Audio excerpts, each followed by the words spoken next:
Olá, bem-vindos ao quadro. Nessa aula vamos falar sobre os nemateumintos, que são vermes cilíndricos. Esses vermes apresentam o corpo liso e bem alongado, e eles podem ser encontrados em diversas regiões, como por exemplo na água doce, no mar, no solo, mas as espécies mais importantes são as espécies parasitas, que causam doenças para o homem, como, por exemplo, a lombriga, que está aqui representada e causa a ascaridíase. E nós vamos ver os detalhes dessa doença na aula de parasitologia.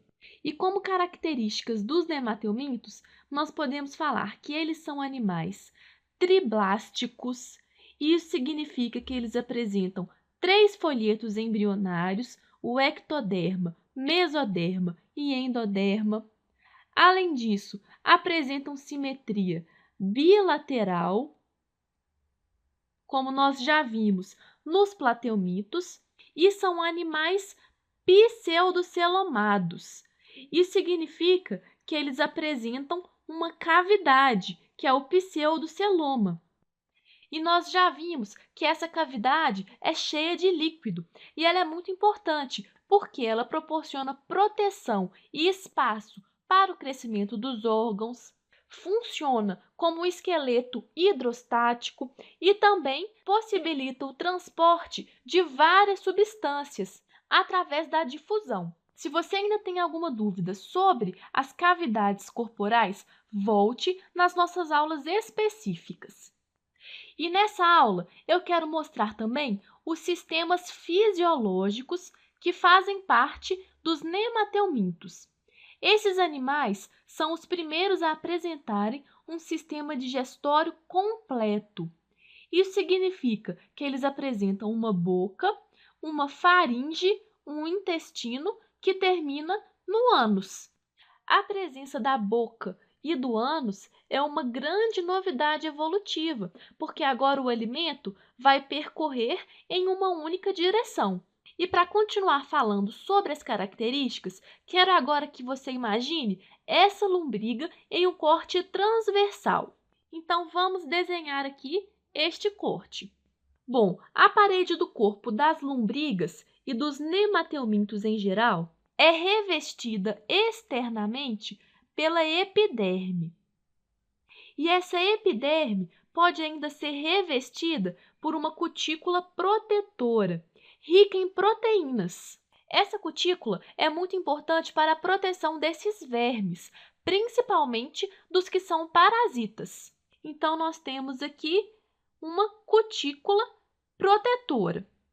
Logo abaixo da epiderme, nós encontramos uma camada de musculatura. Essa camada é rica em células que têm capacidade de contração, e isso permite a movimentação desses animais. E para relembrar, os nemateumintos são animais triblásticos. Se eles são triblásticos, eles apresentam o mesoderma, e as células musculares são derivadas desse folheto embrionário. Toda essa cavidade que está aqui e que vai abrigar os órgãos é o que nós chamamos de pseudoceloma. Como eu já falei, esses animais são os primeiros a apresentarem um sistema digestório completo, e bem aqui no centro está localizado o intestino. Então, aqui está o intestino que termina no ânus. Os nemateumintos também apresentam um sistema nervoso que é do tipo ganglionar. Só que neste caso, existem 2 cordões nervosos. Esses cordões nervosos percorrem o corpo no sentido longitudinal, tanto na região dorsal como na região ventral. E esses 2 cordões nervosos ficam ligados a um conjunto de células nervosas que ficam dispostas na região da faringe.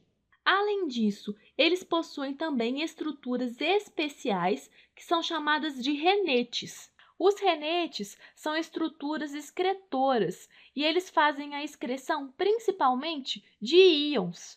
Os renetes fazem uma excreção parcial, porque os outros produtos que vão ser excretados são eliminados no pseudoceloma. E a partir da difusão no pseudoceloma, esses excretas serão eliminados. E se essa lombriga for uma lombriga fêmea, nós podemos colocar aqui também os ovários e o útero, que neste caso está cheio de ovos. Todos os detalhes do sistema reprodutor nós vamos ver na próxima aula. As lombrigas têm sexo separado, isso significa que elas são animais dioicos. E como eu já falei aqui, nós desenhamos uma lombriga fêmea. E aí, pessoal, os nemateumintos ainda não apresentam sistema respiratório e nem sistema circulatório. As trocas gasosas acontecem diretamente com o meio ambiente e esses gases são transportados célula a célula por difusão. Uma difusão que acontece por toda a superfície do corpo do animal. Terminamos por aqui com as características gerais dos nemateumintos e na próxima aula vamos falar sobre a reprodução. Não perca! Até lá!